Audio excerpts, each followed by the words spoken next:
Subscribe to our YouTube channel and press the bell icon to get the latest updates.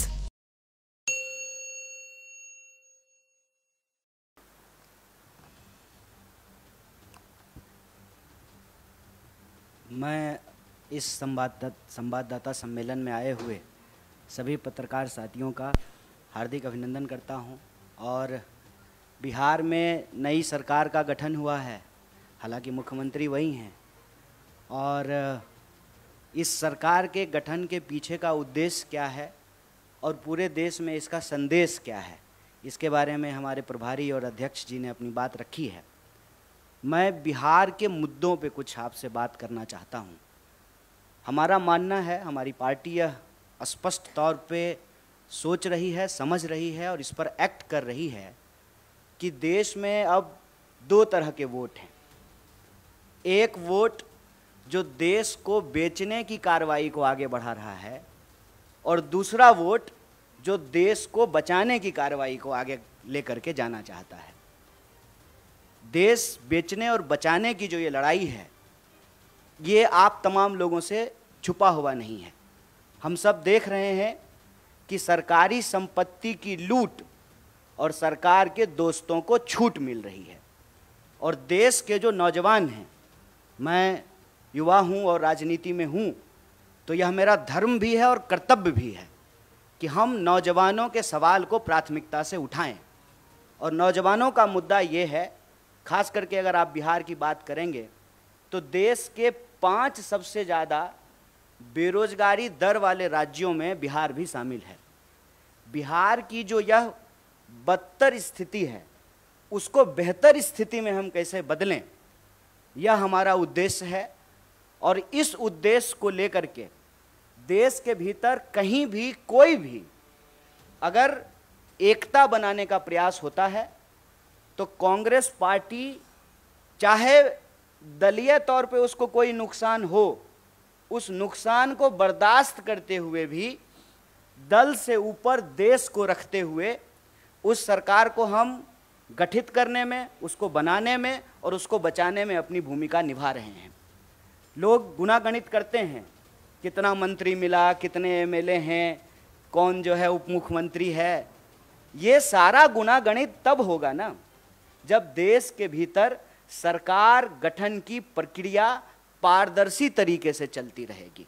आप सब देख रहे हैं कि क्या हो रहा है कि विधायक जो हैं वो होटल खेल रहे हैं। जैसे कोना कोना खेलते हैं ना बच्चा लोग, वैसे होटल खेल रहे हैं। रिजॉर्ट चल रहा है। और आपने देखा कि बिहार में कोई रिजॉर्ट नहीं हुआ, बिल्कुल स्मूथ ट्रांजिशन हुआ है। और यही बिहार की खास बात है। और जैसा कि हमारे अध्यक्ष ने आपको याद दिलाया, सिर्फ इस दौर की बात नहीं है, आप किसी दौर की बात कर लीजिए। जब कहा जाता था कि नंद वंश के खिलाफ कोई बोल नहीं सकता है, तो एक असली चाणक्य, ये वाले नहीं, बेटा को सेक्रेटरी बना देना जो है, ये चाणक्यपन नहीं है, ये ओछापन है, ये दोहरापन है। जो असली चाणक्य थे वो चंद्रगुप्त मौर्य को जो है वो सम्राट बना दिए। और हर दौर में आप देखते जाइए, अगर आप स्वतंत्रता आंदोलन की बात कर रहे हैं, हम लोग 75वीं वर्षगांठ मनाए हैं, तो 1857 की क्रांति में वीर कुंवर सिंह जैसे लोग बिहार में पैदा हुए कि अपना हाथ काट करके नदी में प्रवाहित कर दिए। आप 1942 के भारत छोड़ो आंदोलन को देखिएगा, तो मैं जिस इलाके से आता हूं उसको बिहार का बारदोली कहा जाता है।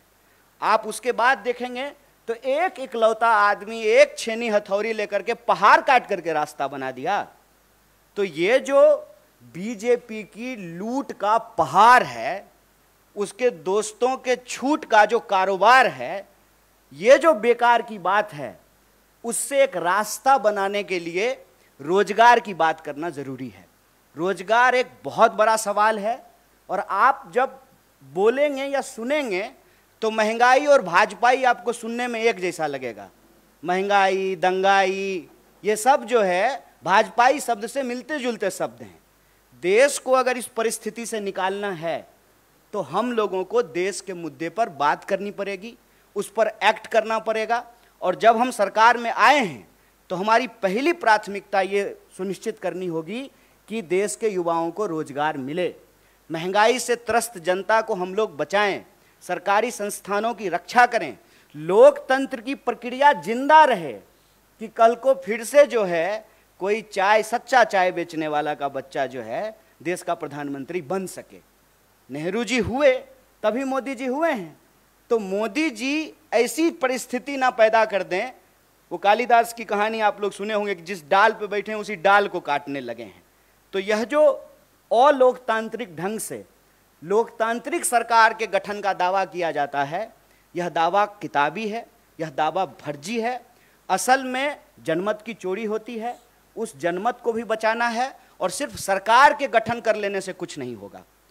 बतौर पार्टी, बतौर किसी भी गठबंधन का सदस्य हमारी ये जिम्मेवारी है कि जो घोषणाएं हमने चुनाव के दौरान की हैं उन घोषणाओं को हमको लागू करना पड़ेगा। ऐसा नहीं चलेगा कि दूसरे पे थू थू करेंगे, उससे जो है हम साफ हो जाएंगे। तो रोजगार हमारे लिए एक बहुत बड़ा सवाल है। जब यहाँ हमारे बिहार के प्रभारी और नेता आपको सरकार गठन की बधाई दे रहे हैं, देश में जो इसका एक पॉजिटिव संदेश है, इसमें कोई दो राय नहीं है।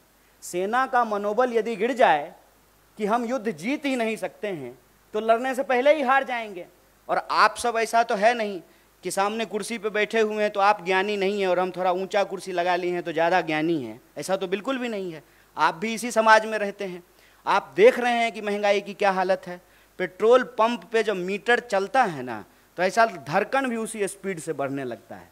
मैं तो कहता हूँ कि देश ने सरकार नहीं चुना है, खून चूसने वाला सिरिंज खरीद लिया है।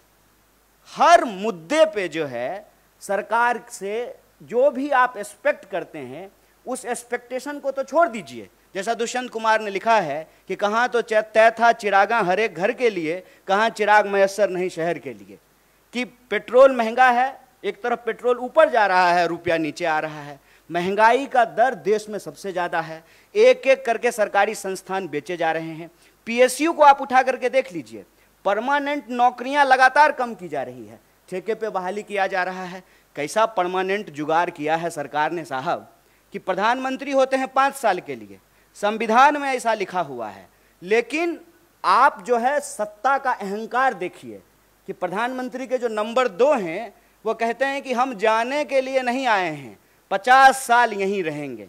तो नियम ही बदल दीजिए कि अब प्रधानमंत्री का चुनाव 5 साल के लिए नहीं होगा, 50 साल के लिए होगा। जहां कॉन्ट्रैक्ट पे चीजें हैं कि आप 5 साल के लिए ही प्रधानमंत्री हो सकते हैं, वहां आप लाइफ टर्म रिचार्ज चाहते हैं, life term full time recharge. लेकिन जहां सरकारी नौकरी में परमानेंट की व्यवस्था थी, उसको एक एक करके समाप्त किया जा रहा है। आप जो है अग्निपथ में देख लिए हैं कि क्या हुआ है। 5 साल के लिए वो मंत्री बनेंगे, 5 साल के लिए एमएलए बनेंगे, लेकिन नौकरी 4 साल के लिए मिलेगा। ये क्यों किया गया है? ताकि श्रम की चोरी की जा सके, ग्रेच्युटी ना मिले, पेंशन ना मिले, आपको कोई सुरक्षा ना मिले। और ये ऐसा नहीं है कि सिर्फ एक सेक्टर में हो रहा है, सारे सेक्टर में रोजगार की यही हालत है। तो बिहार में आज रोजगार का सवाल है, पूरे देश में रोजगार का सवाल है। इसीलिए हम कह रहे हैं कि छोड़िए बेकार की बात, ये मौका है कि कीजिए रोजगार की बात। और ये मौका तब और पैदा हो जाता है जब भाजपा विपक्ष में बैठ जाती है। ये बात मैं कह रहा हूं, इस बात को आप सब लोगों ने देखा होगा कि इस देश में बीजेपी विपक्ष की भूमिका बहुत अच्छे से निभाती है। ज्यों ही बीजेपी विपक्ष में गई, रोजगार की बात करना शुरू कर दी। इसीलिए मैं आप लोगों के माध्यम से देश को अपील करना चाहता हूं कि आप चाहते हैं कि इस देश में रोजी रोटी, कपड़ा, मकान, शिक्षा, स्वास्थ्य, सड़क, बिजली, पानी, ये राजनीति का मुद्दा रहे, तो भाजपा को विपक्ष में बिठाइए। भाजपा को ज्यों ही विपक्ष में बिठाइएगा, और स्मृति ईरानी जी सिलेंडर लेकर के आपको रोड पे दिख जाएंगी। भाजपा को अब ज्यों ही विपक्ष में बिठाए बिहार में, तुरंत वहां पे रोजगार की बात होनी शुरू हो गई। 10 लाख, 20 लाख, जब 10 लाख और 20 लाख का बात होगा तो 2 करोड़ रोजगार का भी बात होगा ना। तब देश का बहस जो है वो हिंदू मुसलमान से निकल करके काम पे आ जाएगा। जब काम पे बात होने लगेगी, अपने आप हिंदू मुसलमान पे बात नहीं होगी। तो जो देश के मुद्दे हैं, उन मुद्दों पर देश में बात हो। और जो एक अंधेरे का वातावरण बनता जा रहा था ना कि भाजपा तो अजय है, इसको हराया नहीं जा सकता है, ए साहब ये बिहार है, संभल के रहिएगा। यहाँ पे लोग जो है ना उड़ती हुई चिड़िया का पर जो है गिन लेते हैं। अपना आप सूटकेस लेके घूमते रह जाइएगा। हम अपना श्रम बेचते हैं, पूरे देश में जाकर के मजदूरी करते हैं, श्रम बेचते हैं, ईमान नहीं बेचते हैं। इस बात को याद रखिएगा। और जब भी देश में अंधेरा बढ़ता है तो आशा की किरण बिहार से आती है और मैं उम्मीद करता हूं कि देश में एक मजबूत विपक्ष का संदेशा बिहार ने दिया है। देश के युवाओं से अपील है कि आपका मुद्दा रोजगार है, देश के आम लोगों से अपील है कि आपका मुद्दा महंगाई है। इन मुद्दों पर राजनीतिक विमर्श हो और उस विमर्श को बतौर देश की सबसे बड़ी विपक्षी पार्टी होने के नाते इसको हम जिम्मेवारी से निभाएंगे और देश के जो सवाल हैं, जो सकारात्मक मुद्दा है, जो पॉजिटिव पॉलिटिक्स है, उसको हम ले जाने का प्रयास करेंगे। आप सब लोग इस प्रेस कॉन्फ्रेंस में आए और हमारे सचिव जी यहाँ विनीत जी मौजूद हैं, आपने बात करने का मौका दिया। आप सबका बहुत बहुत धन्यवाद, बहुत शुक्रिया।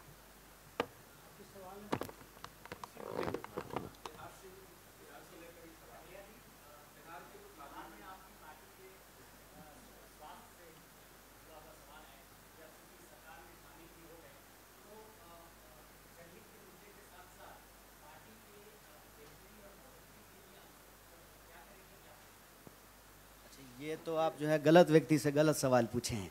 जब यहाँ प्रभारी मौजूद हैं और अध्यक्ष मौजूद हैं तो सांगठनिक सवालों का जवाब जो है वो ये दोनों देंगे। कोई पॉलिटिकल क्वेश्चन है तो हम उसका जवाब देंगे।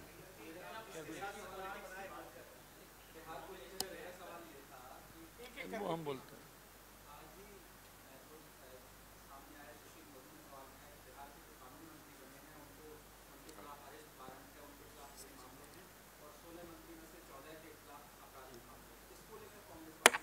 नहीं, आपराधिक मामले का जहाँ तक सवाल है, कार्तिक जी का हमने देखा है जो वारंट है, तो ये वारंट कोई ऐसी बात नहीं है। कोई भी आदमी, चाहे वो आचार संहिता का केस हो, चाहे हम लोग पर भी 7-8 को केस हुआ इधर कोविड में, तो उसका केस हो, अगर हम लोग भी अपीयर नहीं होंगे तो उसमें वारंट होता ही है। अब वो किस नेचर का केस है ये तो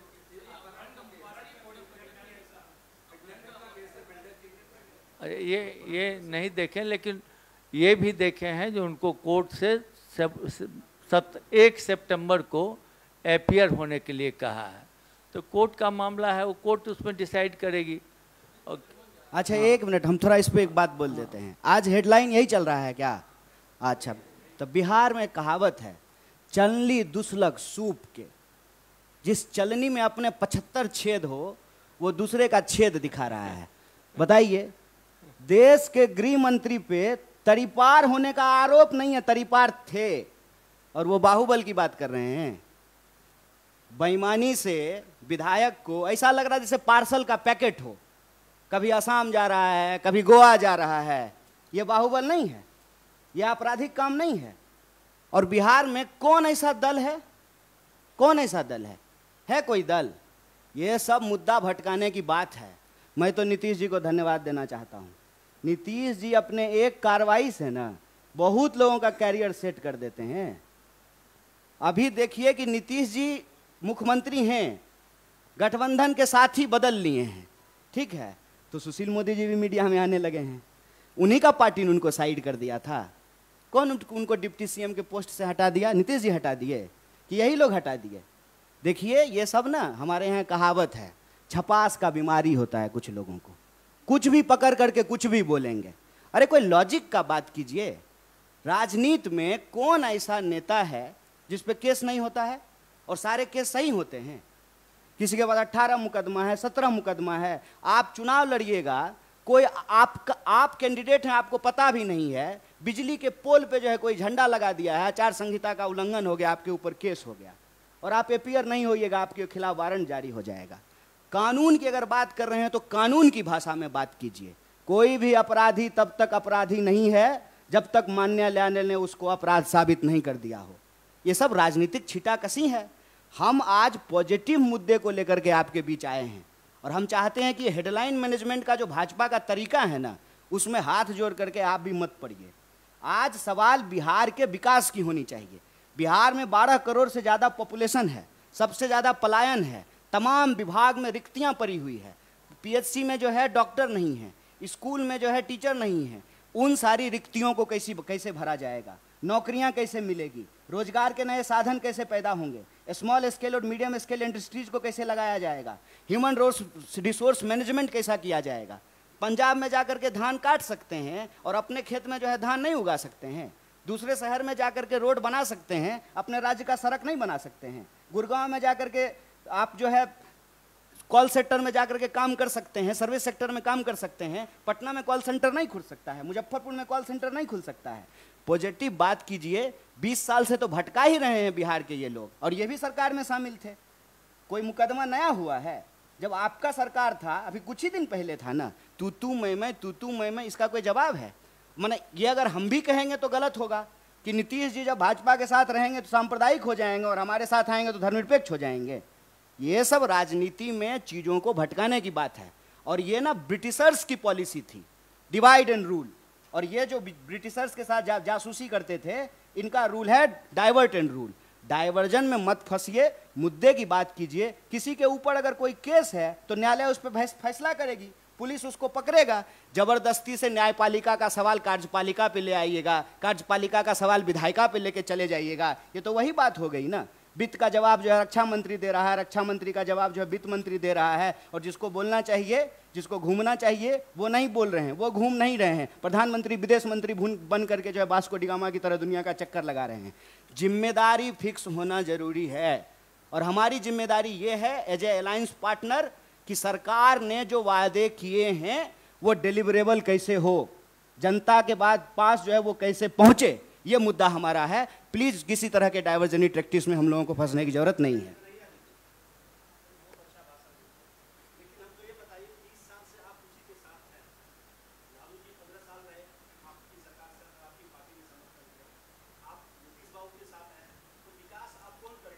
गड़बड़ा गए सर आप, नहीं आप गड़बड़ा गए, क्योंकि आप मेरा बात को भाषण समझ लिए। भाषण सुनना था तो 15 अगस्त को प्रधानमंत्री का सुनते कि जिस दिन बोले नारी का सम्मान होगा, उसके बाद बलात्कारियों को माला पहनाया गया। हम भाषण नहीं देते हैं, गड़बड़ा गए इसीलिए सवाल पूछने में। बाय इलेक्शन कवर किए थे ना, यहाँ प्रभारी बैठे हुए हैं, साथ में चुनाव लड़े थे कि अलग में लड़े थे? है ध्यान आपको? बिहार में अभी बाय इलेक्शन हुआ था, कांग्रेस और आरजेडी अलग लड़ी थी कि नहीं लड़ी थी? कोई परसेप्शन बना लीजिएगा, उसी पे खेलते रहिएगा। कोई बॉल आएगा छक्के मारना है, फैक्ट की बात कीजिए। अध्यक्ष अलायंस में नहीं थे, अलायंस में थे, हैं, रहेंगे, लेकिन अलायंस में नहीं भी थे। ऐसा नहीं है कि एक ही तरह से राजनीति चलते रहती है। और अगर आप इतना फैक्ट की बात कीजिएगा, भाषण नहीं समझिएगा, अगर उसको फैक्ट समझिएगा, तो एकमात्र पार्टी है कांग्रेस पार्टी जो कभी बीजेपी के साथ नहीं गई है। तो क्या इस देश में कोई राजनीतिक नया राजनीतिक पटकथा नहीं होगा? जीवन में कोई घटनाक्रम नहीं होगा? आप बच्चा से जुआन नहीं हुए हैं तो जुआन से बूढ़ा नहीं होइएगा। ये तो जीवन की स्वाभाविक प्रक्रिया है। हम अभी का बात बता रहे हैं आपको। एमएलसी का चुनाव हुआ था अध्यक्ष जी, हम आरजेडी के साथ नहीं थे, अलग चुनाव लड़े थे। 20 साल से साथ में हैं। ऐसे नहीं कीजिए, सब फैक्ट की बात कीजिए। अरे वैसे फिर आप महीना जोड़िएगा। हम अभी बता रहे हैं आपको कि हम एमएलसी में अलग अलग चुनाव लड़े हैं, बाय इलेक्शन में अलग चुनाव लड़े हैं। ऐसे ही देखिए, बात को घुमाने के लिए तो कुछ भी बोल देंगे, लेकिन फैक्ट का बात यह है कि ये सरकार एक मुद्दे पे बनी है। वो मुद्दा ये है कि देश के अंदर जिस तरीके से जनमत की चोरी हो रही है, उस पर एक मुकम्मल प्रतिकार हो, और जो जनता के जन सरोकार के जो मुद्दे हैं उसको हम लोग डिलीवर कर सकें। Thank you.